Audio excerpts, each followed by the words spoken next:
Seperti yang sobat lihat dari 6 bulan terakhir, lokasi syuting, setup video, dan sampel-sampel foto kita tuh berubah. Ini karena Basecamp Sobat HP yang sebelumnya di M Gold Tower Bekasi, sekarang tuh pindah ke daerah Cibubur.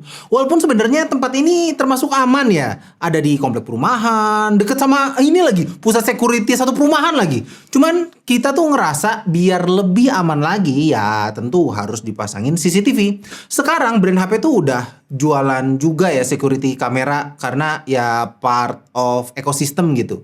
Saya awalnya mau ambil dari brand-brand smartphone tersebut, cuman Om Ir berhasil meyakinkan saya kalau emang security jadi prioritas, ya mending ambil SVIS aja.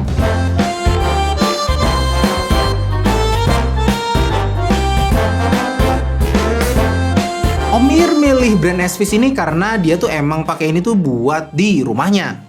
Dari kapan Om? Oh bentar, saya wawancara dulu. Alasan saya memilih SVIS karena jam terbang mereka di per CCTV-an itu tinggi banget ya. Dan kebetulan saya sudah pakai SVIS sejak 5 tahun lalu. Dan selama ini menggunakan aplikasi mereka itu lancar-lancar aja, gak ada masalah gitu loh. Kita bisa meremote beberapa monitor sekaligus dan kita bisa memantaunya lewat smartphone. Jadi kalau ada pergerakan pada saat malam hari kita dapat notifikasi gitu. Pokoknya keren lah aplikasi ini, beda banget sama yang lain. Dan SVIS itu kerasa lebih matang ya dibandingkan beberapa brand yang baru nyemplung di dunia per CCTV-an. Begitu. Nah itu dia ya pengakuannya Om Ir. Kalau saya sendiri teryakinkan karena SVIS ini tuh ya emang punya spesialisasi di bidang ini. Dia tuh punya produk lain kayak action cam sih, tapi untuk bagian CCTV dia tuh punya lini produk yang cukup beragam untuk kebutuhan yang berbeda. Rencananya di Basecamp ini saya tuh mau taruh CCTV di 6 titik. 2 di outdoor dan 4 di indoor. Buat ngawasin si Iqbal biar main COD-nya tuh jangan kebanyakan. Buat yang indoor kita tuh pakai 2 model, SVIS C1C dan C6N. Keduanya tuh memiliki fitur dan tentunya harga yang berbeda pula. Pertama saya bahas yang paling murah dulu deh. Ini adalah SVIS C1C atau C1C. Kita pakai C1C ini tuh di 2 ruangan ya. Ruang podcast dan pintu keluar lantai 2 yang menuju tempat mesin cuci. Bang, ada ruang podcast. Mana kagak ada videonya?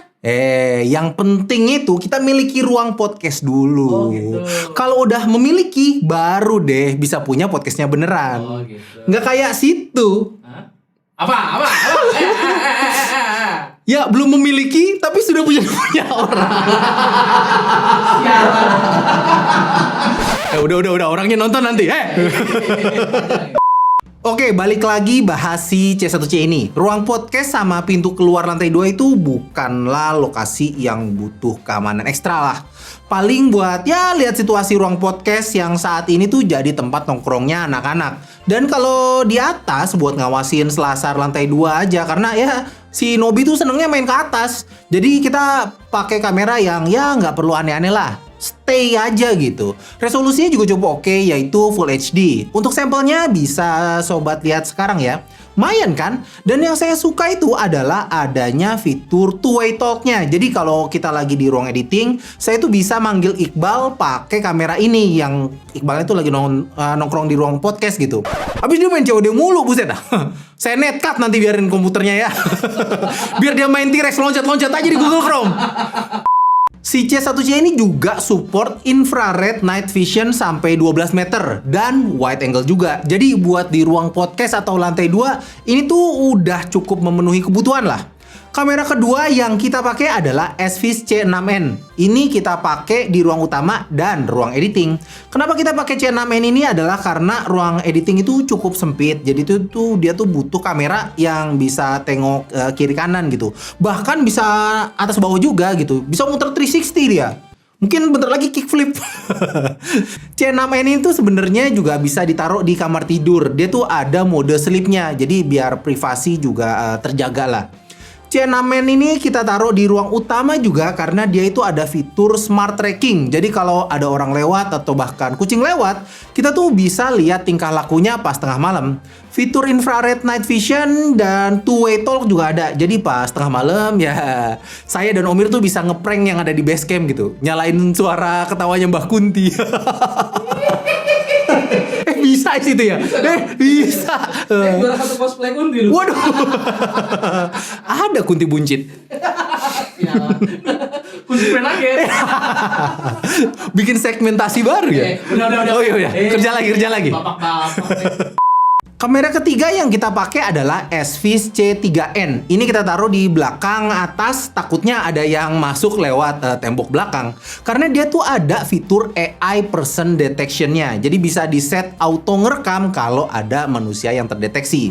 Night mode-nya juga cukup oke karena dia tuh ada beberapa pilihan night vision. Bisa berwarna, bisa hitam putih. Ada Om Deddy-nya dong. Atau ada mode smart juga gitu. Jadi hitam putih kalau nggak ada orang dan bisa jadi berwarna pas deteksi orang. Lampu yang ada di kamera ini selain bantu hasil video pas malam-malam, bisa di-set juga nyala otomatis pas ngedeteksi orang. Nah, orang tersebut atau maling tersebut pasti kan secara refleks akan langsung lihat sumber cahaya kan. Nah, pas saat itulah wajahnya bisa terekam. Keren ya? Cuman harus jadi catatan kalau C3N ini audionya one way ya. Jadi kalian hanya bisa denger audio yang di luar aja. Nggak bisa ngomong lewat mic dalam ke luar. Walau ditaruh di luar rumah, saya nggak ngerasain adanya masalah koneksi sejauh ini ya. Antena yang ada 2 biji ini juga ngebantu untuk tetap terhubung dengan WiFi di Basecamp ini. Dia juga udah punya sertifikasi IP67, so ya kalau mau hujan badai, panas terik, harusnya aman. C3N ini harusnya udah cukup memenuhi kebutuhan CCTV outdoor pada umumnya. Tapi ya kita nggak pakai C3N ini tuh buat di depan rumah. Kita pakai yang terbaik dari SVIS buat di depan. Ini adalah SVIS C3X. Tahu nggak tagline kamera ini apa? AI powered dark fighter, buset. Beneran, saya nggak bohong, itu tagline-nya kayak begitu. Ini adalah satria baja hitamnya di dunia CCTV. Dia tuh pakai dual kamera. Fungsinya apa? Ya, fungsinya yang satu tuh fokus ke warna, satunya lagi ke brightness. Kedua informasi tersebut disatukan dengan algoritma sehingga hasilnya tuh bisa ngasih gambar yang bagus kayak begini. Buat ukuran CCTV ini tuh ya hitungannya bagus banget ya. Resolusinya tetap Full HD ya, karena ya buat apa sampai 4K coy. Yang ada juga storage habis. Bang, 2 kamera saya pikir sensor depth, Bang. 3D ya, 3D anjir. Biar bokeh bisa juga. Maling lewat anjir bokeh. Anjir. Malingnya juga itu. Anjir, gua ganteng juga ya. Ngotnya narsis. Untuk fiturnya tetap ngebawa fitur unggulan yang ada di C3N kayak night vision, lampu spotlight LED juga ada. Motion triggered recording juga ada. Tapi sekarang dia udah bisa two way ya, beda sama C3N. Jadi ya nggak jauh beda lah. Kalau ada orang ya bisa langsung aja disapa lewat aplikasi. Nah, lebihnya di C3X ini selain gambarnya yang lebih oke adalah dia tuh bisa ngedeteksi nggak hanya orang sob, tapi juga kendaraan. Jadi kalau ada mobil mencurigakan di depan rumah gitu ya, dia tuh bisa auto ngerekam atau bahkan dia ini yang menarik nih. Kamu tuh bisa bikin peringatan secara custom. Jadi kalau ada yang parkir di depan rumah tuh bisa ngasih peringatan rekaman suara sendiri gitu. Woi, gua gembesin ntar nih, minggir sana. Bisa kayak begitu ya. Terus dia juga udah punya ya IP67 certification ya. Jadi ya itu harusnya aman ya. Yang jadi pertanyaan selanjutnya adalah gimana after sale service-nya? Mengingat ini adalah gadget yang akan kita pakai untuk bertahun-tahun ke depan gitu, nggak kayak HP gitu ya. Hal ini juga yang jadi concern saya di awal. Cuman jawaban itu terjawab pas baru buka boxnya. Jadi sistem klaim garansinya itu tuh keren banget deh.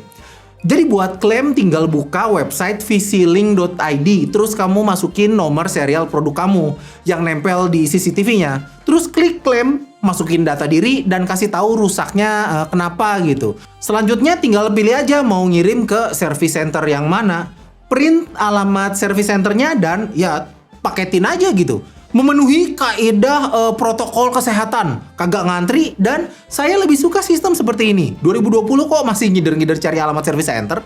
Pertanyaan selanjutnya, bagaimana untuk penyimpanan filenya? Jadi ada 3 cara yang bisa kita gunakan. Yang pertama itu ya taruh aja SD card yang slotnya tuh tersedia di masing-masing kamera gitu. Cara kedua adalah dengan menambahkan NVR. Jadi semua footage itu tersimpan di hard disk yang ada di dalam NVR itu gitu. Gimana caranya video tersebut bisa masuk ke hard disk ini? Well, semua tuh melalui jaringan WiFi ya.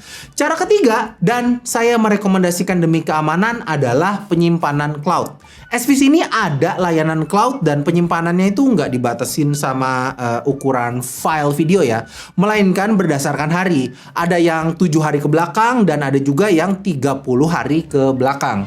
Buat yang 7 hari per bulannya itu 50 ribuan dan yang 30 hari ke belakang sekitar 99.000 per bulan aja.